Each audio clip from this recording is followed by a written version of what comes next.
My wife said, so what about her cheating? I compiled GPS logs, messages, audio, and prenup proof, set a flash drive on the table, and ended our marriage. The curry was cold, her phone was buzzing, and I was halfway through telling her that the dog had started sleeping by the front door again, like he was waiting for someone. That's when she said it. I cheated with my boss. So what? It was just once. Just like that. Flat. Measured. She didn't even flinch. Just kept swirling her wine, not even glancing up from her glass, like she'd said she'd picked up the wrong oat milk. My fork paused mid-air.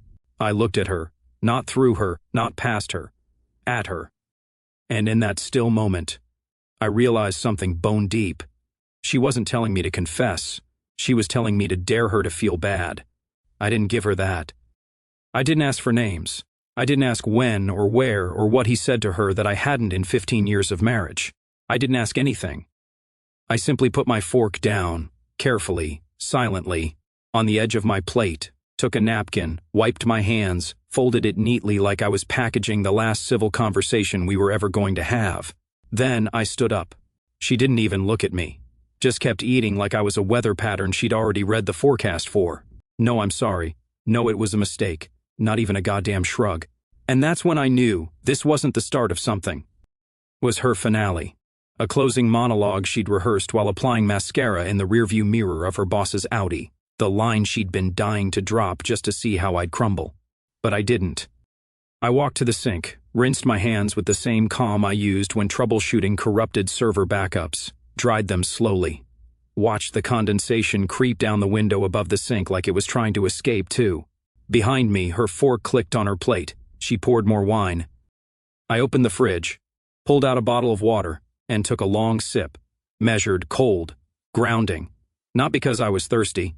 I needed my hands to do something other than wrap themselves around the lie she had just detonated in our kitchen. When I turned to leave the room, I said nothing. Not because I had nothing to say, but because what I was about to do didn't require words. She thought she'd just won a power play. She didn't know I don't play. Not until I control the board. She thought I'd storm out, slam a door, break a glass, maybe cry in the garage like some broken sitcom husband. That's what she was braced for, an explosion she could diffuse with a few tears and a half-hearted. I didn't mean it, but I didn't give her noise. I gave her silence, and that silence echoed louder than anything I could have said.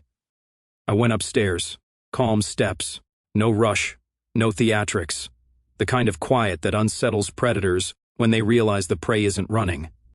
She stayed downstairs, flipping through a mindless drama on Netflix, scrolling her phone like she hadn't just carved a hole in the middle of my chest and shrugged. She didn't even pause the show. I closed the bedroom door behind me and sat at my desk, the same one she once made fun of for being too old school. Said, no one prints things anymore. Said, real professionals live in the cloud now. Funny thing is, I agree. So that's where I started. The old tax returns, asset declarations, prenup scan, all of it went up, encrypted. Backed up to 3 separate cloud services, nothing named obviously, of course. One folder was called Q3 Strategy. Another photo's 2018 trip. I wanted her to look right past them, just in case she ever snooped. I copied the fidelity clause from the prenup. Section 9C, breach of fidelity forfeits spousal financial claim, and opened a new PDF. I added a note in my handwriting, scanned it, and saved it as clause-signed .pdf. My signature looked too clean, so I crumpled the paper, scanned it again. Perfect. Lived in. Real. She sent a laughing emoji to someone on her phone at exactly 9:27 p.m. I know because her notifications were mirrored to the family iPad. She didn't know that. She forgot we had synced them last year when she wanted to use it for some dumb presentation and never bothered to turn off the sync. I watched the emoji blink across the screen. She was laughing. After that bomb she dropped. She was laughing. Good. Let her feel untouchable. I started a new folder. Not hidden, not buried. Front and center on my desktop, just waiting. I named it Truth, but after a few seconds I changed it. Truth sounds noble, passive, too philosophical. I renamed it Table, because when the time came I wouldn't be yelling. I'd be setting the table, and she'd choke on everything I prepared.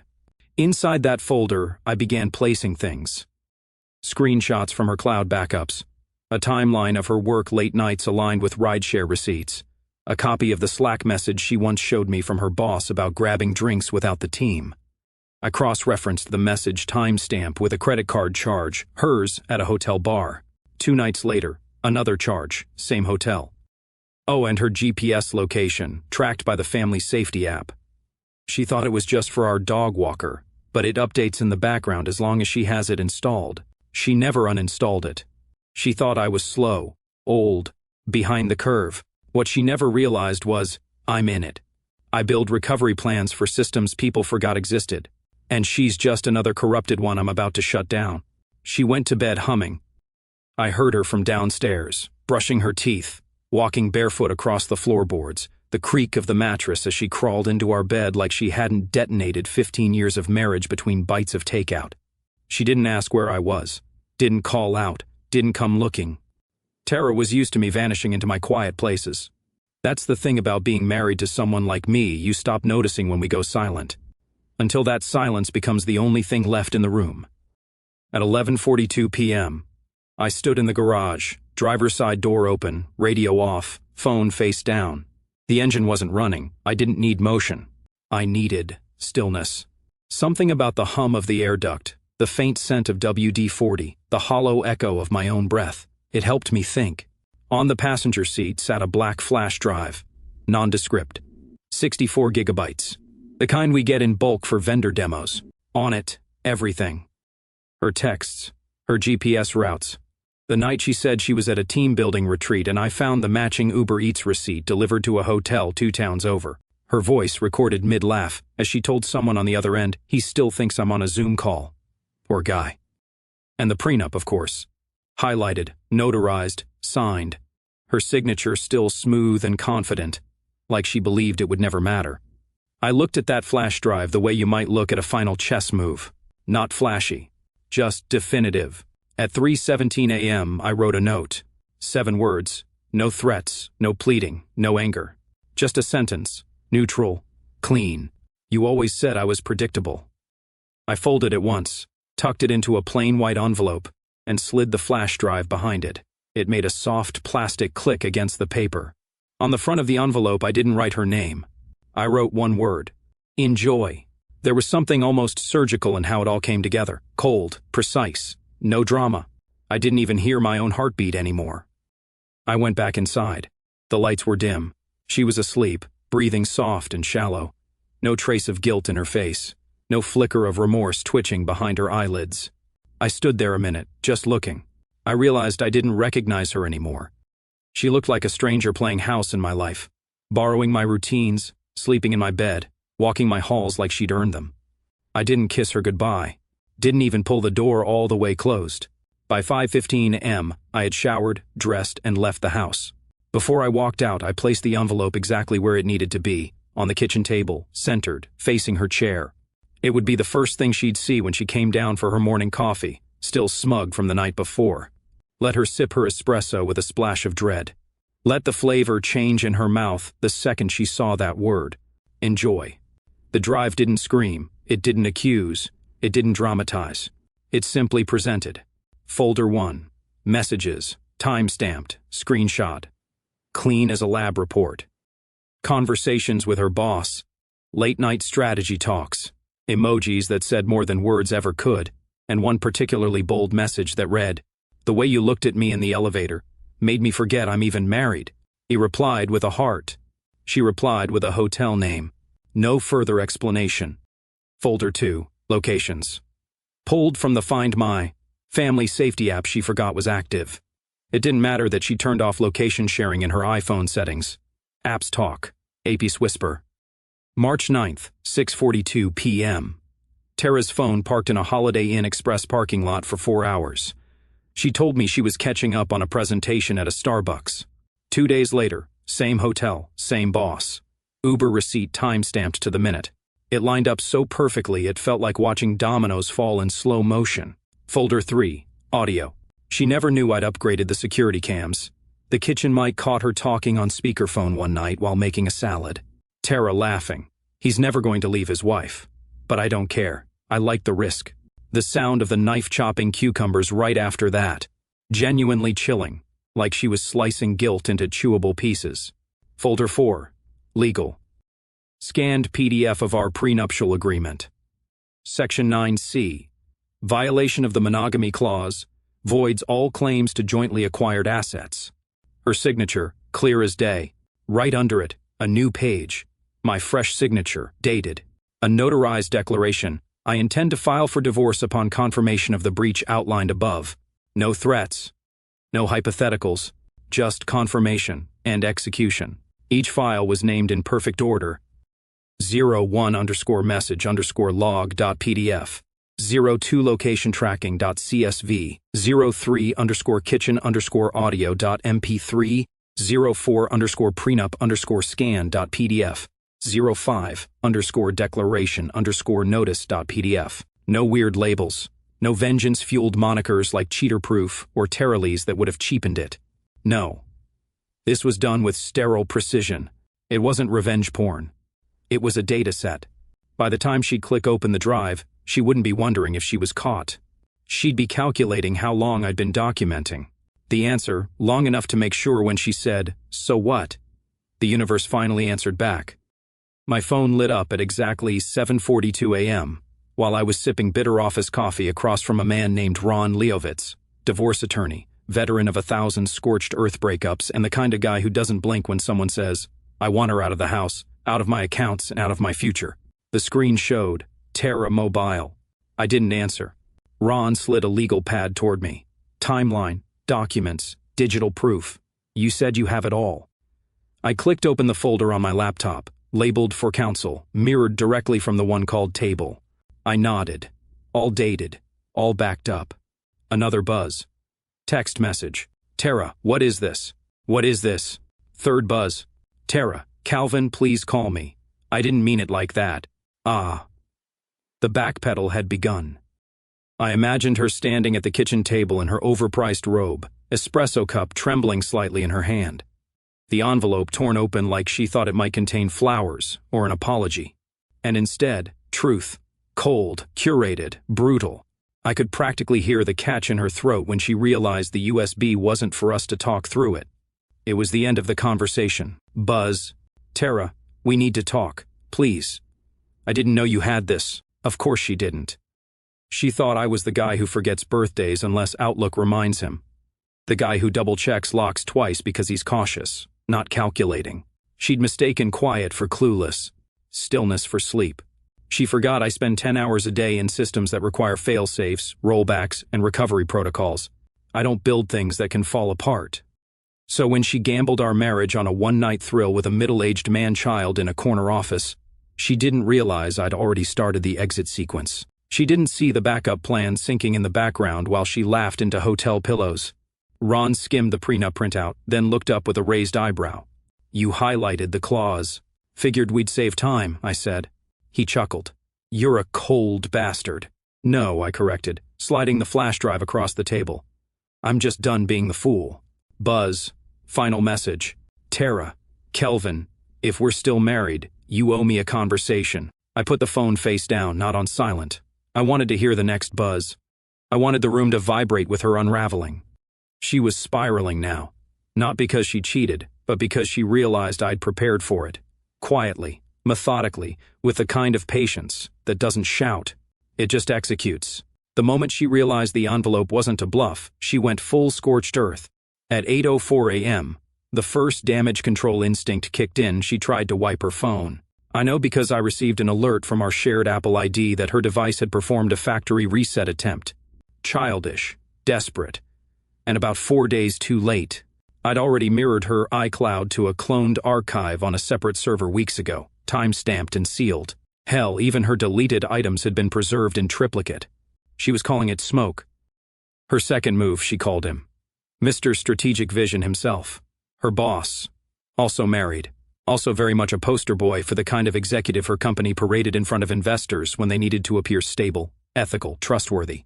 I watched the call flash across the mirrored tablet before she even hung up. The next half hour, a comedy of panic. She logged into Slack and purged message history. She disabled LinkedIn visibility. She wiped her browser cache. She deleted the Notes app where she once typed, "He says his wife suspects." Told me to lie low. All of it gone. To her, at least. What she never grasped was that I had set her work laptop to forward every outgoing message to a shadow email I controlled. I installed the rule the day after she accused me of being paranoid when I asked why she started carrying her laptop to the bathroom. She told me she was on edge from work stress. Sure. Edge, right? Every late-night message, every attachment, every flagged hotel confirmation that accidentally went to trash. I had them all. Forwarded, archived, time-stamped, and categorized. And the pièce de résistance, a screen recording I captured from her laptop during one of her working-from-home sessions. She left her mic on. The Zoom call wasn't muted. I caught it all. Him, "You know we can't get caught, right?" Her, "Relax." Calvin still thinks I'm prepping slide decks. He's harmless. Harmless. That word stuck in my ribs like a dull knife.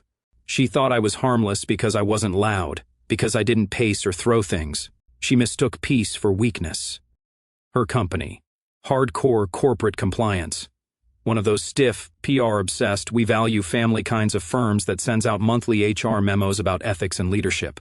The kind where the wrong affair in the wrong inbox can end careers before lunch. So while she scrambled and hissed delete, delete, delete, I sat with Ron Leovitz and quietly hit send. To HR, to legal, to an anonymous tip line I'd found buried on their site. No message, no threats, just a drive link, password protected, labeled simply, employee misconduct. By the time her texts vanished from her phone, they were already under review by a VP who'd once said in a quarterly meeting, "We don't tolerate boundary violations. Period." Let's see how much strategic value her boss has now. She showed up mid-morning, still in the silk blouse from the day before, heels clicking hard against the marble lobby floor like she was storming a castle. She still believed she ruled. Hair half done, no makeup, and for the first time in years panic in her eyes. I was on the 8th floor, watching it all unfold from the corner monitor in my office, the same feed we used to check deliveries and verify vendor appointments. And there she was, center frame, waving her arms at the front desk like a malfunctioning wind-up toy. "I need to see Calvin, now." My receptionist Erin leaned back slightly, already following protocol. She looked up at the camera. I nodded once. That's all she needed. Erin picked up the phone and said calmly, "Security, we have a non-cleared visitor refusing to leave." Tara was still pleading, flipping between soft and firm like she couldn't decide whether to cry or bark. "He's my husband. We need to talk. It's private. This is a personal matter." Erin, bless her, didn't blink. "And this is a secure workplace, ma'am." Then I watched her see it, the realization that even here she'd lost control. She turned toward the camera, looked up, right at me.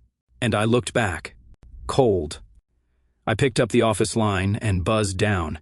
"Escort her out. No conversation, no exceptions." By the time the security guard, a former Marine named Kenny, arrived, she was already shaking. "We're married." "You can't do this, Calvin." But I could. And I had. My lawyer had filed the paperwork an hour earlier, emergency motion, all prepped in advance. The minute she opened that envelope on our kitchen table, the wheels had already spun halfway around the track. As Kenny gently guided her toward the door, she pulled back one last time. "Calvin, please, just let me explain." I said nothing.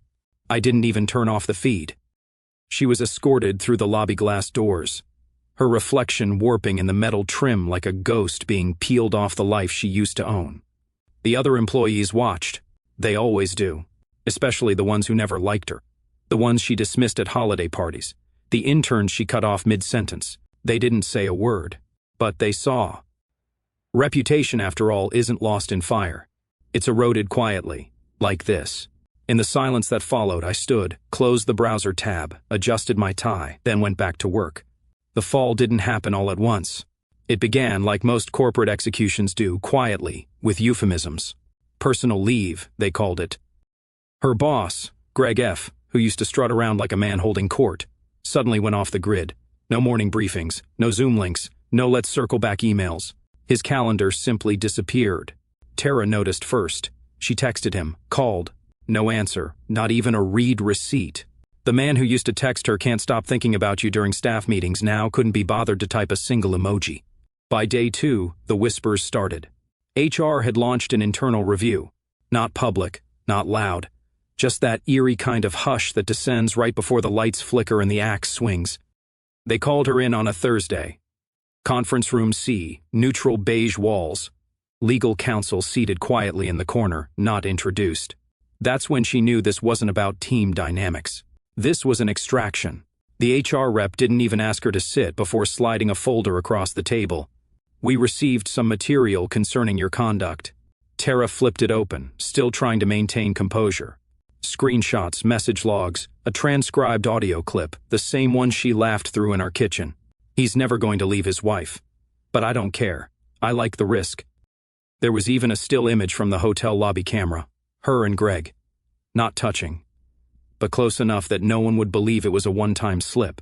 She blinked, swallowed hard, and then lied. "This is taken out of context. We were collaborating closely on a proposal. I think someone is trying to make me look bad." HR waited, then placed a printed email on top of the stack.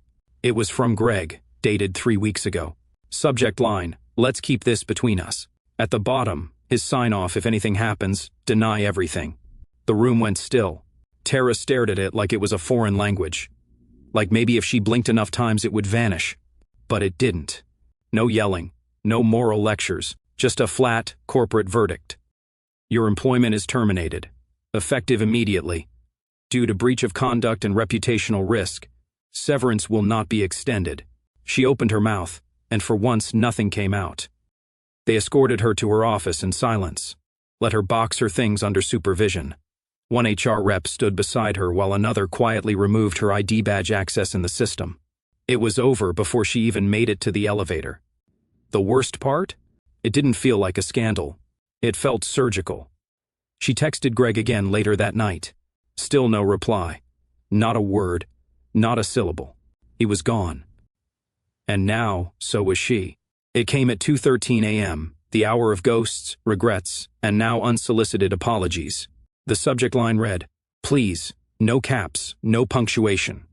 Just the digital equivalent of mascara smudged eyes and a shaky voice." I opened it, not because I wanted to read it, but because I already knew what it would be. These emails are never for healing.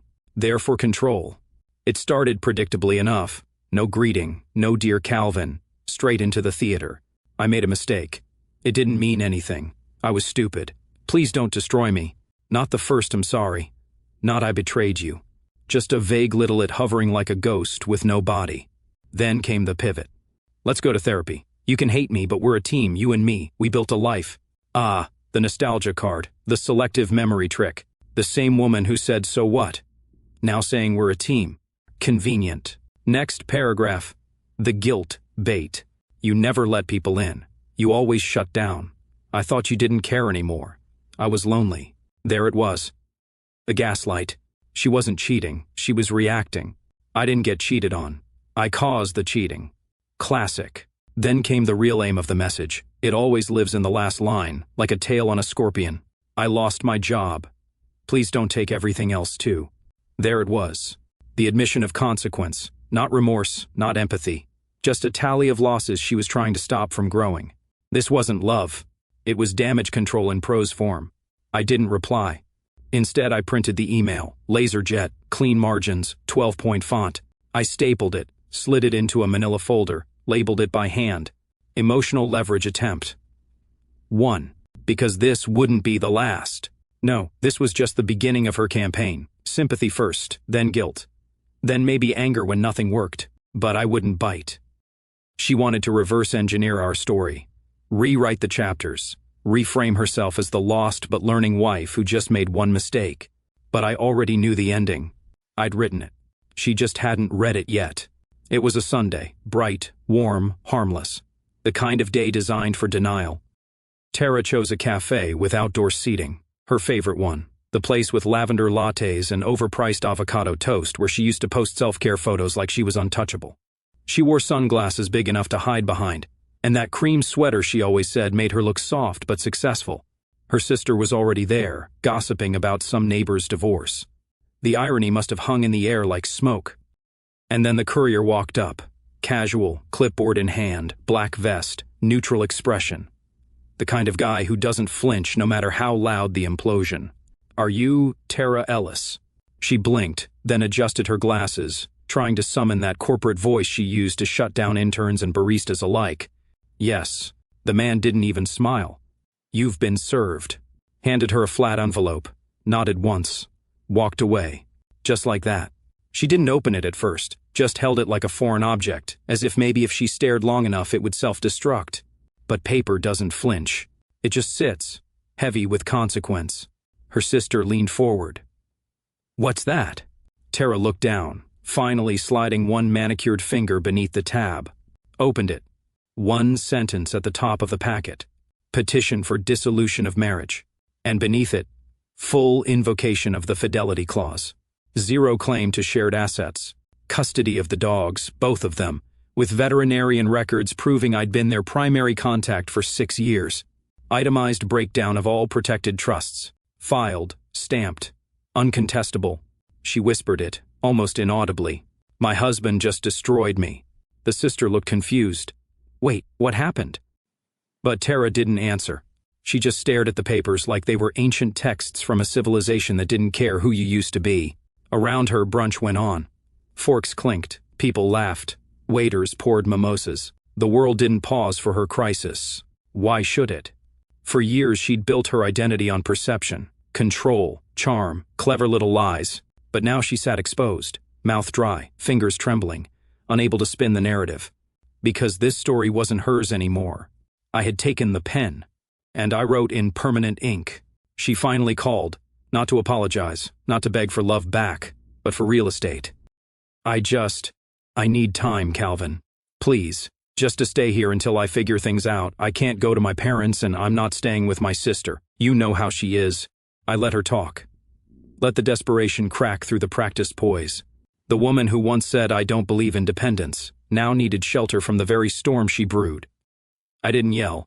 I didn't remind her of the hotel receipts or the messages or the smirk she wore when she dropped her little "so what" bomb across the dinner table like it was trivia. I simply asked, You read the lease recently? She hesitated. I did, I continued calmly. And it's in my name, just me. Has been for 11 years. Silence. The rent, prepaid 6 months in advance from my trust. You never even saw the receipts. More silence. It hung between us like wet wool. Per the co-op board rules and the state tenant code, I said, flipping casually through the hard copy I'd printed days earlier. You've got 14 days from date of dissolution notice to vacate or be in breach. But where am I supposed to? Not my jurisdiction anymore, Tara. She inhaled sharply, trying to repackage the tears into something useful. I'm not trying to fight. Don't humiliate me, please. Oh, there it was. Not grief, not regret, not even the loss of the marriage. Humiliation, that's what scared her. Not losing me, losing face. So I added one more thing, something I knew would gut her in all the ways the papers couldn't. You remember Paul, our neighbor upstairs? Sits on the co-op board. Yes. He knows why you're leaving. The pause on the other end wasn't silence. It was implosion. Her mask, her grip, her posture. All gone. I knew what that meant to her. Not being hated, being talked about. She once spent 3 days spiraling because a neighbor's wife called her over-accessorized.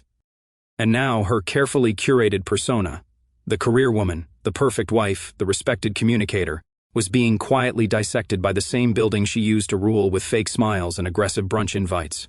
She left that night. Didn't slam the door, didn't cry in the hallway. She packed like a ghost, moving through the apartment like it might bite her. Left a half-empty La Mer jar in the bathroom, a pair of red heels in the closet, and the framed photo of us in Florence on the bookshelf, still face up. I didn't touch any of it.